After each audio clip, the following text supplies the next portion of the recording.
तो मैं हूं मनोज कुमार गुप्ता। आप देख रहे हैं मेरे चैनल को जिसका नाम है रेगुलर क्लासेस फॉर अकाउंट। और आज हम करेंगे क्वेश्चन नंबर 2 करेंगे, वो भी किसका, इनकम टैक्स का। ये इनकम टैक्स की बुक है और इनकम टैक्स 2021-22 SC मल्होत्रा इसके राइटर है। और हाउस प्रॉपर्टी चल रही है, income from house property. Question number 2 चलेगा, तो पढ़ो दीपक। Question number 2। हाँ जी। और इसी बीच बताना चाहूँगा, अगर आपको बुक खरीदनी है, बुक नहीं खरीदी आपने तो बुक भी खरीद सकते हैं। डिस्क्रिप्शन में लिंक मिल जाएगा इस वीडियो के डिस्क्रिप्शन में। बुक या सॉल्यूशन कुछ भी खरीदना है तो आपको डिस्क्रिप्शन चेक करो और खरीद लीजिए। पढ़ो बेटा। Second. is the owner of house properties in Delhi. The constitution of the properties was completed on 30 नवंबर 2017। अभी ये जो लाइन पढ़ी आपने, मिस्टर ए एक ऑनर है हाउस प्रॉपर्टी का, जो कि प्रॉपर्टी कहाँ पे है, दिल्ली में है। The construction of property was completed on 30 नवंबर 2017 को। यानी ये बनकर तैयार हुई प्रॉपर्टी, कंस्ट्रक्शन इसका जो पूरा हुआ है 30 नवंबर 2017 को हुआ है। आगे लिखा है द प्रॉपर्टी कंस्टिट्यूट 4 यूनिट्स, यानी the property consist of 4 unit. हाँ, तो 4 यूनिट इसमें है। और आगे क्या लिखा है,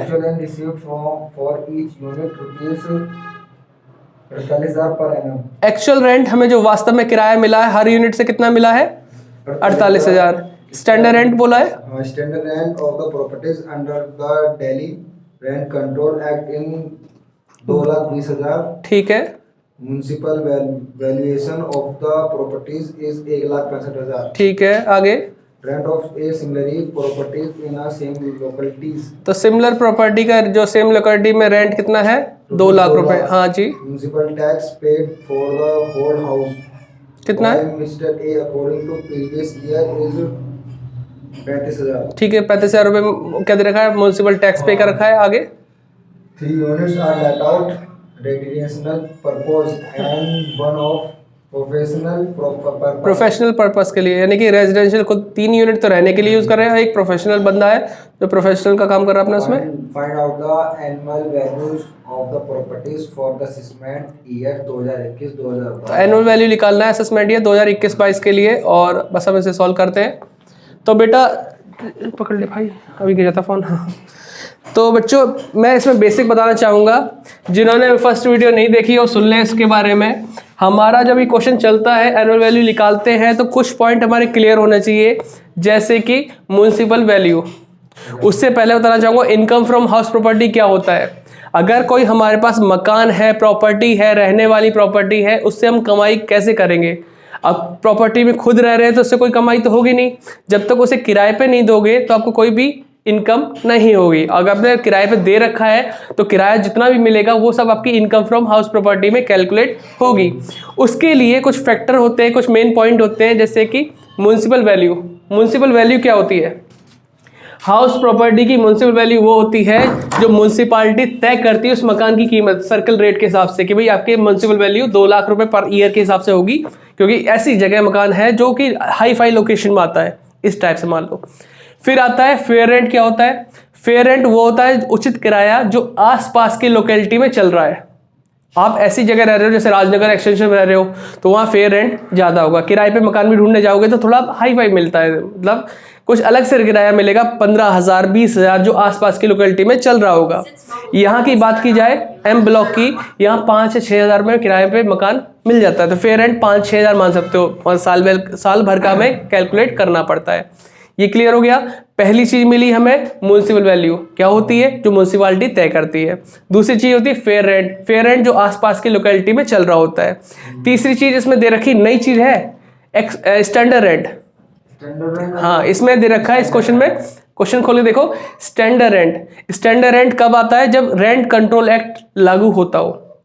जब रेंट कंट्रोल एक्ट लागू होता हो, और रेंट कंट्रोल एक्ट वहां पे लागू होता है जहां पर रेंट बहुत मनमाना मांगा जाता है, जैसे कि दिल्ली और मुंबई जैसी जगह पे।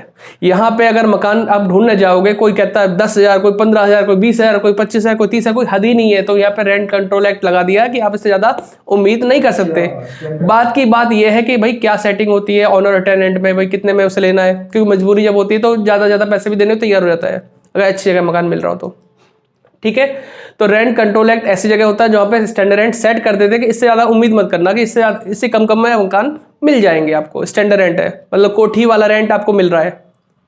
मैं अब सोचो मकान का रेंट है 10,000 और कोई कह रहा है कि एक मकान है उसका 25,000 मांग रहा है, कह रहे 25 में तो कोठी मिल जाएगी, तो मकान का क्यों हम देंगे, कोठी नहीं लेंगे। तो ऐसे ही मान लो एक हाई स्टैंडर्ड सेट कर दिया स्टैंडर्ड रेंट के तौर पे। अब हमारे इस क्वेश्चन में पूछा क्या गया है, सिर्फ पूछा गया है एनुअल वैल्यू निकालो। क्या निकालो, एनुअल वैल्यू। इसका पूरा फॉर्मेट होता है इनकम फ्रॉम हाउस प्रॉपर्टी से निकालने का, लेकिन हमें सिर्फ आधी चीज पूछी गई है। तो क्वेश्चन समझ में आ गया होगा। अब हम क्वेश्चन करने का तरीका बताते हैं कैसे करेंगे। यहाँ पे असेसमेंट ईयर वगैरह वगैरह पूरा बता दिया है, तो हम यहाँ लिखेंगे कल से अलग कंप्यूटेशन ऑफ एनुअल वैल्यू बोलूंगा अभी तो मैं, इनकम फ्रॉम हाउस प्रॉपर्टी बोलूंगा, एनुअल वैल्यू कंप्यूटेशन बोलेंगे, मतलब गणना करने को कंप्यूटेशन बोलते हैं। ठीक है, computation of annual value for the assessment year 2021-22 के लिए बात चल रही है ना। इसे annual value of house property भी लिख सकते हैं ना, हाउस प्रॉपर्टी, थोड़ा नाम अच्छा लगेगा। ठीक है, ये हो गया। क्वेश्चन नंबर कौन सा है, सेकंड है। अब इसको करने का तरीका क्या होगा, हमारे पास क्वेश्चन पढ़ा तो हमने लिखा 4 यूनिट दे रखी है, एक्चुअल रेंट दे रखा है, स्टैंडर्ड रेंट भी दे रखा है, लेकिन हम स्टार्टिंग करेंगे पहला पॉइंट म्युनिसिपल वैल्यू से। म्युनिसिपल वैल्यू कितना था, 1,65,000। इसमें हमने लिख दिया। नंबर 2 आता है फेयर रेंट, उचित किराए से बोलते हैं, फेयर रेंट। भाई आसपास की लोकेलिटी में जो चलता है उसे फेयर रेंट बोलते हैं। कितना दे रखा था इसका, 2 लाख रुपए। इस साल भर का कैलकुलेट करके दे रखा है। ठीक है। नंबर 3 आता है एक्चुअल रेंट, जो वास्तव में हमें रेंट मिला। भाई तेरे एक पॉइंट पे कमेंट आया था मेरे पास कि जो आपके पास एक लड़का पढ़ता है उसकी कैलकुलेशन थोड़ी वीक है। मैंने कहा ऐसा तो नहीं यार, जॉब करता है, अच्छी कैलकुलेशन होनी चाहिए। कौन सी मतलब? एक वीडियो थी प्रोसेस अकाउंट पे, तो अटक गया होगा करते करते। अरे अच्छा होता है, होती रहती गलती, मैं क्या चलता है।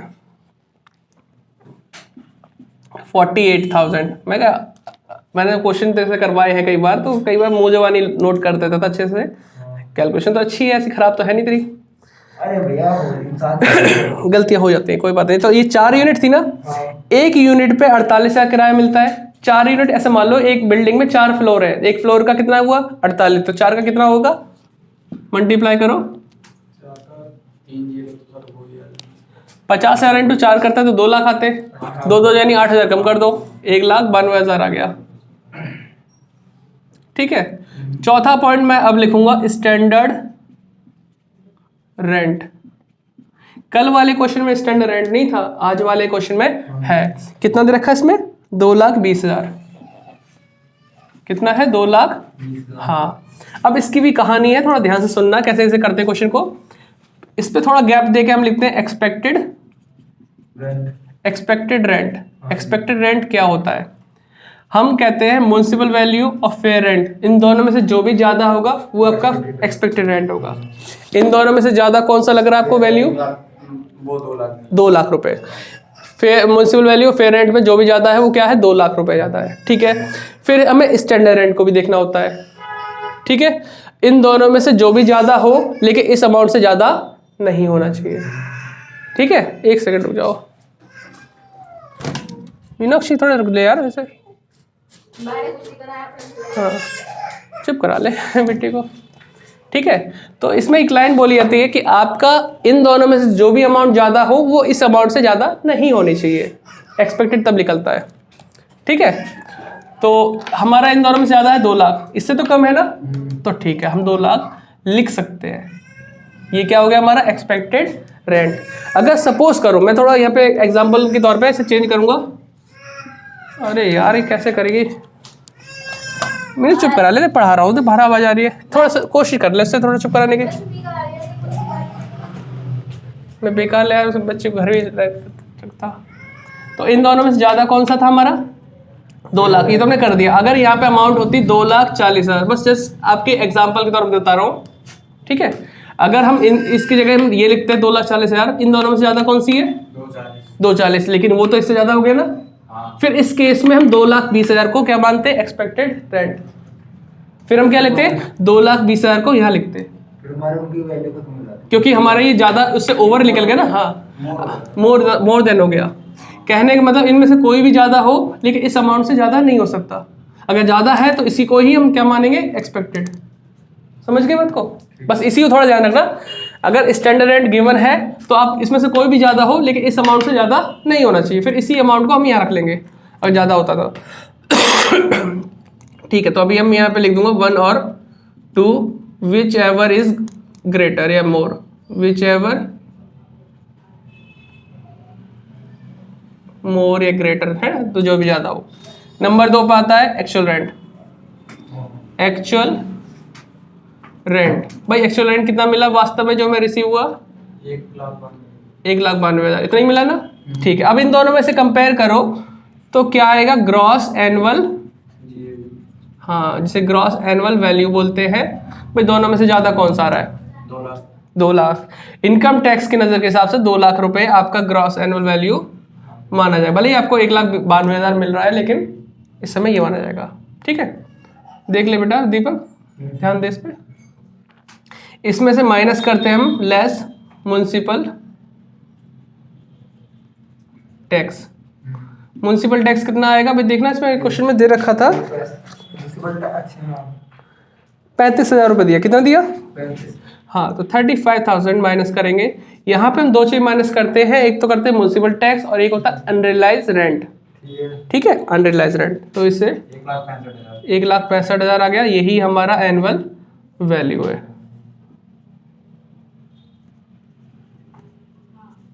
एनुअल वैल्यू, ठीक है। बस इस तरह से क्वेश्चन खत्म हुआ, लेकिन ये अभी पूरा क्वेश्चन नहीं करवाया गया है क्योंकि सारी जानकारी इसमें है नहीं। जब हमसे बोलेगा इनकम फ्रॉम हाउस प्रॉपर्टी निकालो, taxable income from house property, तो इसके आगे अभी डिडक्शन लेना बाकी है। छूट जिसे बोलते हैं ना, छूट कि हमें मिलना चाहिए इनकम टैक्स की तरफ से, छूट भी मिलना चाहिए। हम सारा टैक्स थोड़ी भरेंगे, कुछ डिडक्शन हम हमारी इसमें हो जाएंगे 30% जो मिलती है स्टैंडर्ड डिडक्शन, तो वो सब भी आगे आएगा। फिलहाल इसे नोट डाउन कर लो। सेकंड क्वेश्चन यही है हमारा, फर्स्ट भी ऐसे ही क्वेश्चन था, सेकंड भी ऐसे ही है। ठीक है, कर लो इसे।